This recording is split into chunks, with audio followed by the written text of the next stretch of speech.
نحمده ونصلي على رسوله الكريم أما بعد فأعوذ بالله من الشيطان الرجيم بسم الله الرحمن الرحيم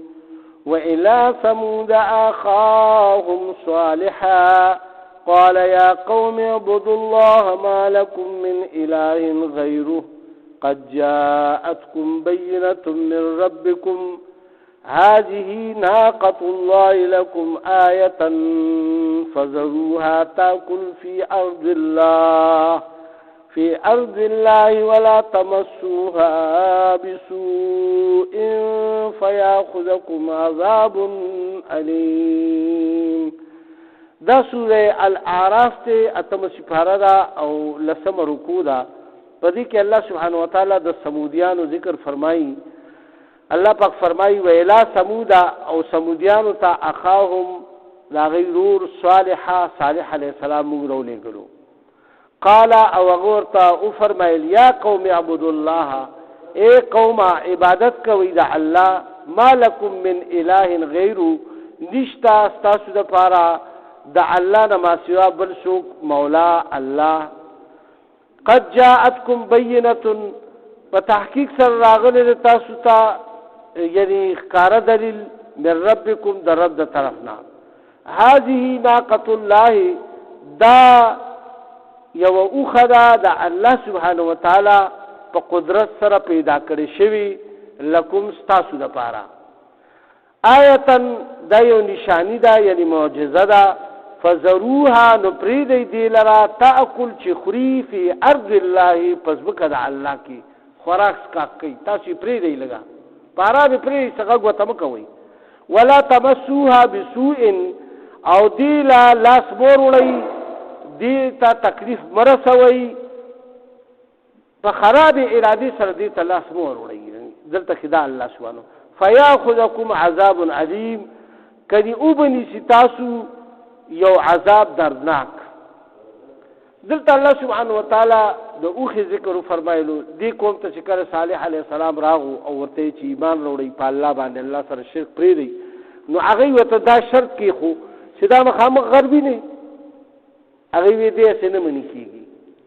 دته یو داسې مړه یو خبره پیش کوي چې بس دې نشي کولی نو بس په خپله به د دنه بېغمه شو. نو ډېر سخت شرط یې ورته کېښو او هغه شرط داو چې ورته وی چې داسې کار دی چې د دې مخامخ غر نه اوښه پیدا شي او هغه بلار به وي هغه لنګم شي او هغه بیا بچیم وروړي او بیا به ټول کلي له پیب ورکوي. ګوره الله سبحانه وتعالی هر قوم په یو امتحان کې هم اچوي. کله دی هغه ورته ووایي چې هلکه داسې سوالونه مه کوئ ځکه چې داسې قسم سوالونو کې بیا په تاسو به څه پابندي م الله پاک راولي او هغه پابندي که چې تاسو بیا ماته کړه نو بیا به د هغې سزا هم ډېره سخته وي. نو لحاظه دوی ته یې مخکې نه دا ووایي خو هغوی نه منله نه بس یاره ته داسې وکړه نو مونږ به کوو. په دې کې داسې کار وشو چې هغه الله ته نفل وکړه او بس الله ته په جړا شو ودرېدو الله ته یې زاري وکړه. الله سبحانه وتعالی ورته ویل چې دا قوم دې راوله او دلته دې ګوري مخامخ غر ته یې کته په دې کې غر وچاودو کاڼی غټ وچاودو او د هغې نه یو اوښه راووته په خپلو سترګو د ولیده او هغه بیا یو سایډ ته هغه چې کوم دی لنګ هم شو بچې هم دغه کو او بیا الله سبحانه وتعالی دا حکم وکړو صالح علیه السلام ته چې دی ته ووایه چې یو ورځ به هلته یو کویې و چې د هغې نه به دی اوبه څښلې. بعضې مفسرین کویې لیکلې چا کویې لیکلې یو شی دی د اوبو یو ځای و بس یو ځای هغې نه به دغه کلیواله او بس کلی ټولو وړی به یې مالونه به هم پې به کول هر څه به یې پې کول د سکولو به هم پې وړی مالونه به هم پې یو ځای هغې کې کله چې دی ته الله پاک دا پابندي کړي خو چې یو ورځ به د دې اوښې وي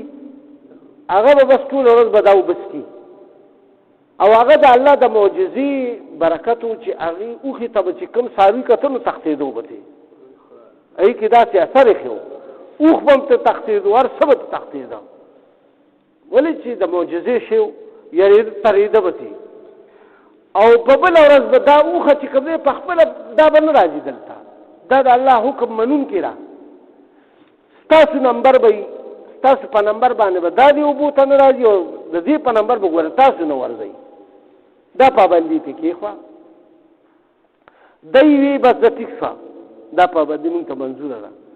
نو په هغه ورځ باندې به چې په کومه ورځ د دې به نمبر نو په هغه ورځ باندې د دې به چې نمبر نو په هغه ورځ باندې به اوبه ټول یوز کړي، په هغه ورځ باندې به ټول اوبه یوز کړي. په بله ورځ باندې به ټول کلي کې ګرځېده، ورچا به ترې لوښي ډکول او پی به یې ترې وشل. چې چا کره او پتیله به یې ترې ډکول او که دېشکې به و دېشکې به یې ترې ډکول و. هغې کې خدای پاک د چشمه جاري کړې وه بس، او دومره پی به یې ورکول چې ټول کلی به پرې سیراب شو. اوس دغه سرداران چې کوم دا مشرانو د دغه کلي نو هغوی مالداران مو لکه ګډې بیزې او دا اوښان او دا میخې او دا غواګانې ساتلې وي. دا یې د ډېرو خلکو د ګجرانو په دې پیو میو باندې اوقات وي او خلکو په پیو ماړه شو، د یې نه چا پی هم نه اخېسته. بل دویم نمبر داسې کار وشو چې د اوبو پای باندې مصیبت پیدا شو، ځکه چې سره دومره غټ ټینکونه نو چې یو ورځ اوبې ځان سره اضافي ایښې وي او مالونو دپاره او په کورونو کې د ځان دپاره. نو دوی کله به چې اوبه خلاصې به شو نو بیا به د یو بل نه غوښتې او هغې ته به تلې نه شوه، پابندي وه پرې ډېره سخته. نو به دوی ټول راغونډ شو چې را کوم ډېر پکې په هغه وخت سره مسلمانان شو او څه د خلکو ویرول چې هلکه تاسو ګورئ ایمان مه راوړئ ورېږه بس مونږ راځئ داسې په غم اورېدلي وو چې دا اوښه ختمه کړو چې بس دا کیسه د دې نه غم نه بېغمه شو. دا څه شر مونږ ته جوړ شوی دی. دا خو مونږ د لوږې د تندې مړ کېږو او مونږ د کوهي له نه شو ورتلی، د چینې له نه شو ورتلی. نو چا هم ورته تن نه کړي خو چې دې اوښې ته نقصان ورسي. ولې چې د الله پیغمبر ورته وفرمایل چې ولا تمسوها بسوء او مه لګوئ دې ته لاس په بده اراده سره، یعنې دې له تکلیف مه ورکوئ، مې وخئ او مې زخمي کوئ. نو فیأخذکم عذاب علیم، که دې وبنیسي تاسو ډېر سخت عذاب. الټیمیټم ورته میلاو شوی یېرېدم په زړه کې. خو دا غټ خلک چې دي که نه مفاد پرست خلک دوی د خپلو مفاداتو دپاره هر څه کوي او زما ستا په سر باندې کوي، په غریبانانو په سر باندې کوي، وړاندې کوي دی او په خپله په موټرو کې ګرځي. تاسو اوس هم ګورئ داسې کېږي او مړه کېږي پکې غریبانان خلک. خو غریبانان هم بس څه لالچ اخېستي چې سبا به راله نوکري راکړي یا به څه چېرته کې ځان سره بل څه عہده باندې ولګوي، په پاټۍ کې ومې ولګوي، هلته به راله فایده راکړي، ټیکه به راکړي، بل څه به راکړي. نو څه لکه د هغوی هم څه لالچي او د دوی هم لالچي. دوی داسې کار وکړو چې دا چا هم دې ته تن نه کېښو او سرداران او دا ټول دا کفار ټایپ خلک چې وو هغوی ټول ورته غوسه وو. نو هغوی وی چې یار دا کار څنګه وکړو. یو دوه ښځې وې چې هغوی دا اعلان وکړو چې بهی مونږ به په خپله ما او ډېرې ښکلې ښځې وې په حسینې به م وې شی چې خو هغوی دا اعلان وکړو چې یاره مونږ به هغه چا سره واده کوو چې څوک دا اوښه مړه کړي. څوک بل تیار دی؟ یو دوه درې کسان چې کوم دي نه داسې تیار شو چې هغوی دوه کسان تیار شو، دوه او هغوی وی چې بس مونږ به دا کار وکړو. بس ټیک شو، یو سره به ته واده وکړې بل سره به زه واده وکړم. بس هغه لالچ وره دنیا وایي دې ښځو بعض اوقات وایي دی یم ډېر بعض لکه سړي ګمراه کړي، په غلط کار باندې اماده کړي. نو لہذا دې واقع کې الله سبحانه وتعالی دا نه دی ذکر کړي، دا مفسرین او حضرات واقع راغشته ده. الله سبحانه وتعالی دومره گہرایه ته نه ځي د یو څیز، بس هغه مختصرا ذکر کړي چې دې له ګورې ګوتې موړئ کوي که ور موړي، یعنې دې ته مو تکلیف ورسولو، مړه مو کا یا مو زخمي کا یا مو ووهله نو بس تاسو له به بیا سخت عذاب ملاویږي. بس الله خبره ختمه کړه. دی څه چل وکړو چې دی دا نو هغه انعام هغوی ګټلو دپاره وایي یو ورځ بس دا مازدیګر کې واپس تله هغه خپل طرف ته او اوبه یې چوس کړې، نمبر یې ختم شو. نو دی ورته هغه کاڼي شاته پټو، نو یو چې کوم دی نو په خپو باندې وواله او بل پې ورټوپ کړو، نو بس هغه ذبحه کړه او هغې حلاله کړه او بیا د دې غوښې چې کوم دی نو هغه یې وروره تقسیم کړي او ټولو خلکو په خوشحالۍ خوړې او هلکه دا وګوره او داسې چل دی هغه چل دی. یو قسم چې څنګه صالح علیه السلام ته پته لګېدلې ده هغه زر را دو کړو او ورته چې دا مو څوک ظالمانو دا خو تاسو ډېر بد کار وکړو او دا اوس داسې کار وکړئ چې د دې دا بچی ده نه ګوره هغه خپل ځای ته غر ته لاړ نه شي دا راټینګ کوي بچی راټینګ کوي بچی چې دی سو ورتله چې کوم مسلمانان هغه وي چې یاره چې اوس د عذاب د خدای راځي خو په ټولو به راځي خو هغه دونه که ورپسې خو هغه بس بچی دونه په تیزۍ کې لاړ او هغه کوم ځای نه چې مور پیدا شوي او په هغه ځای کې ننوت او بس غیب شو بس صالح علیه السلام دی له 3 ورځې دغه ورکړو چې په لومبي ورځ به ستاسو مخونه تک زیړ شي په 2 ورځ به تک سره شي او په 3 ورځ باندې به ستاسو مخونه تک تور شي او بس بیا به تاسو باندې به عذاب د خدای پاک راشي ټول به مړه کېږئ دی ته چې کله دا پته ولګېده او په سبا باندې راپاڅېده نو چې ویې کته په شیشه کې نو مخونه یې تک زیړو چې مخونه یې تک زیړو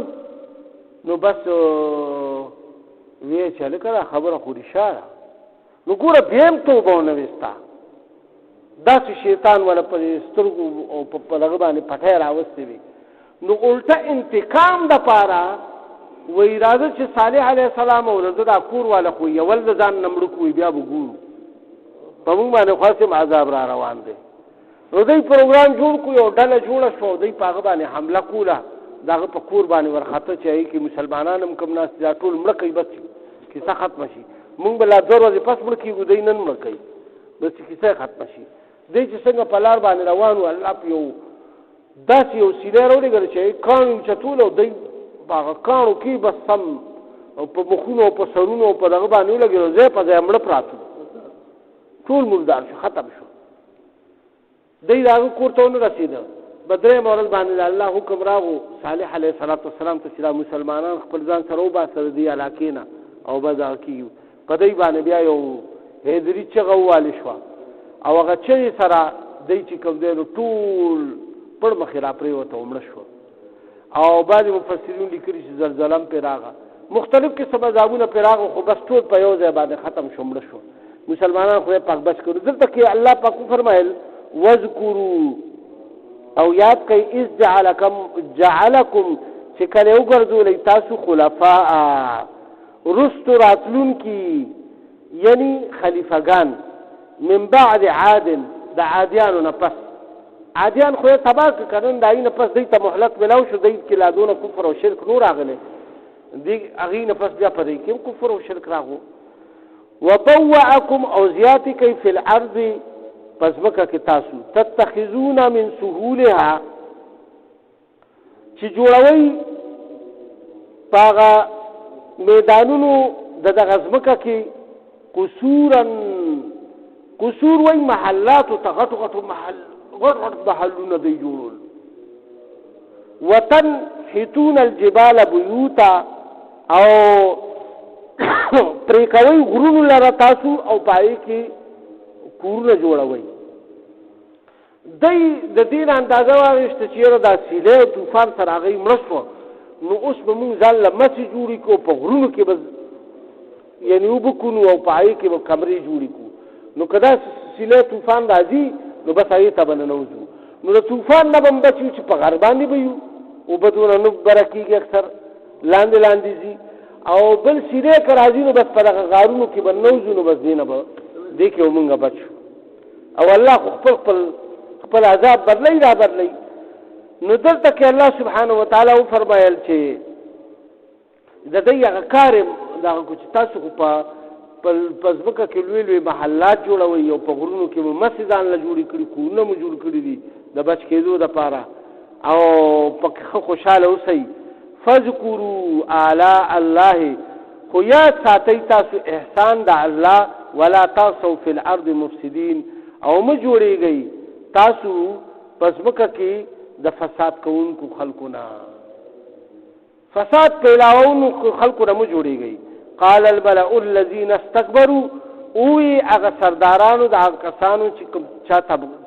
هغه سردارانو چې چا تکبر کړو من قومه د هغه د قوم نه د صالح علیه السلام د قوم نه للذین هغه کسانو ته استضعفوا چې کم کمزوري اکثر په پیغمبرانو باندې اول ایمان چې چاروړي نو هغه کمزوري خلک لکه پر رسول الله صلی الله علیه وسلم زیات تر غلامانو او دا لاندې غریبانو خلکو زیات تر ایمان راوړو نو دلته چې کوم زیات خلکو نو هغه غریبانان خلکو نو هغه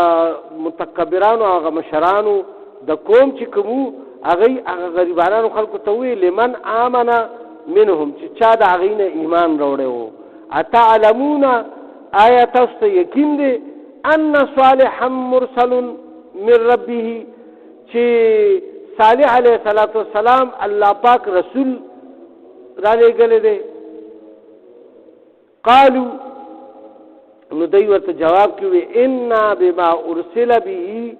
مؤمنون مونږ خو د هغه په رسالت باندې ایمان راوړی دی یعنی مؤمنان قال الذين استكبرون اویغا متکبرین مشرانو انا بالذي آمنتم به کافرون مونږ چې یو پاغه باندې چې پچا باندې تاسو ایمان راوړی دی هغه باندې داغه نه انکار کوو یعنی مونږه کفر کوو پاغه باندې کفر وی انکار کا مونږ داغه د نبوت نه انکار کوو ایو ته تاسو په ایمان چې پچا مروړل مونږ داغه نه انکار کوو انا منو دلته کې الله سبحانه وتعالى او فرمایل فعقروا الناقه نبی اسه چلو کو چمړې کا هغه او خلرا وعتوا عن امر ربهم او سرکشی او کا په حکم د رب خپل کی وقالو او وی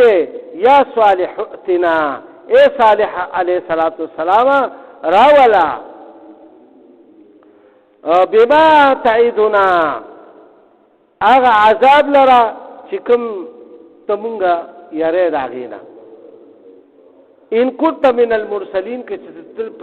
صحیح معنو که دا اللہ پاک رسولی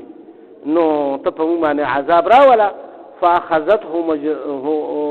فاخذتهم الرجفتو نو اونی والدی لرا یو سخت زلزلی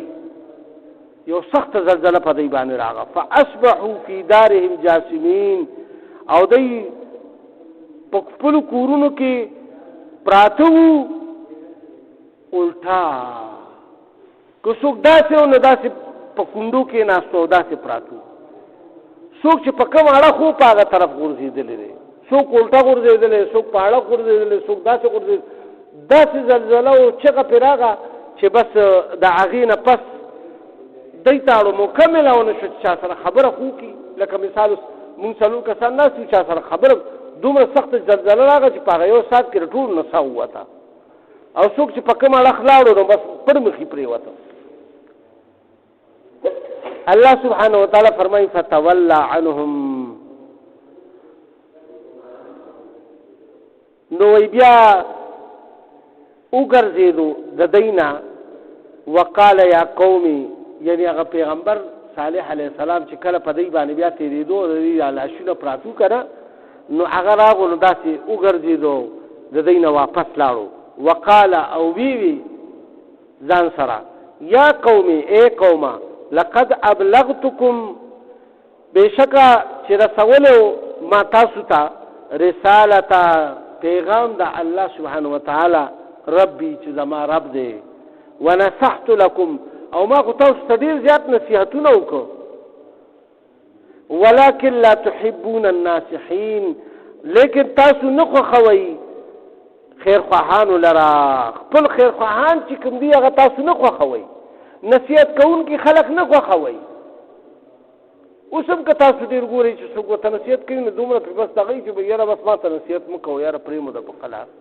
نو ویې وره که نه ظالمه ثواب خو به درته میلاو شي که څوک تبلیغي دله راشي څوک مولانا دله راشي او تا ته د څلور خبرې کوي نو ښه په ادب یې واوره چې په ادب دې واورېدو شاید چې الله راته هدایت وکړي او ساسر در باندې وشي او کله چې تا د هغه ورټولو د سپېڅلو نو د هغه ثواب خو شو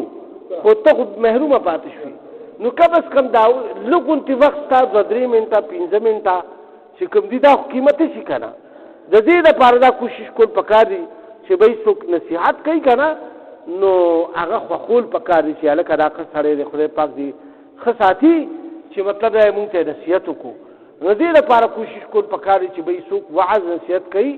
نو چې څومره ټیم متاثره نو هغه په ډېر خوش اسلوبه سره اوري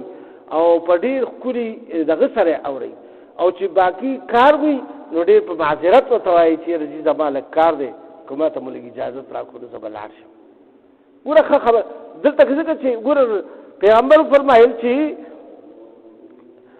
ولکن لا تحبون الناصحین لیکن تاسو نصیحت کوونکي خلکو سره محبت نه ساتلو نه مو خوښول هغه خلک چې چا ته نصیحت کولو ما تاسو ته نصیحت کولو تاسو ته هغه زما خبره وپرخ ښکارېده لهذا نن داسې الټه پراته یئ او ساګانې د ټولو خلکو نه ووتې مړه شوئ او عذاب در باندې د الله پاک مسلط شو. نو که چېرې تاسو دا یاد ساتلی زما په خبره باندې مو عمل کړی وی نو تاسو له به خدای نور مهلت در کړی وی په دې دنیا کې د آبادېدو. الله سبحانه وتعالی دې مونږ ټول په دې باندې عمل توفیق راکړي. یا الله زموږ د اناس په خپل درګاه قبول او منظوره کړي که په دې کې په معنا او په مفهوم کې زموږ څه کمې زیاتې شوي وي معافي راته وکړي. یا الله مونږ نه کارونه وارې چې ستاسو د رضا او د لقا او د قرب سبب جوړ شي. په مونږ کې په کورونو هسپتالونو کې څومره مؤمنان مسلمانان بیماران دي یا الله شفایاب کړي. څوک قرضداران د قرضونو نه خلاص کړي د چا څه شرعي حاجتونه یې د خپل غیبي خزانو ورته پوره کړي. د حق حلالو د رزق فراخ سبب د ټولو مؤمنانو سره په خپل کور کړي وطن باندې وکړي. په آخر کې مو یا الله دا عظیم شانه کلمه نصیب کړي چې لا اله الا الله محمد رسول الله او زموږ د آبا او اجداد مغفرت وکړي. وصلی الله تعالی علی خیر خلقه.